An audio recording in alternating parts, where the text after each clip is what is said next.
خل القرآن يسدده خلق القرآن ويرشده.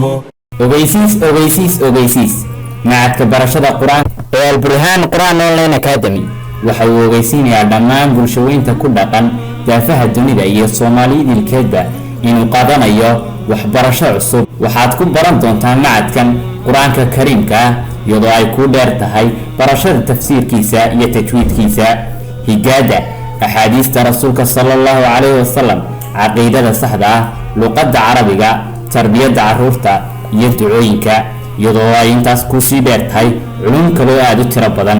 macadka alburhaan waxa uu ku diyaariyay macallimiin khibrad iyo waayo-aragnimo leh dhanka waxbarashada online-ka ah, iyadoo markasta heegan ay ku yihiin 24 saacadoodba. haddaba kala soo xidhiidh meel kasta oo aad joogto daafaha adduunka, hadday tahay Asia, Africa, America, Europe iyo Australia, adigoo kala soo xidhiidhaya dhanka WhatsApp-ka iyo Skype-ka iyo waliba email-da.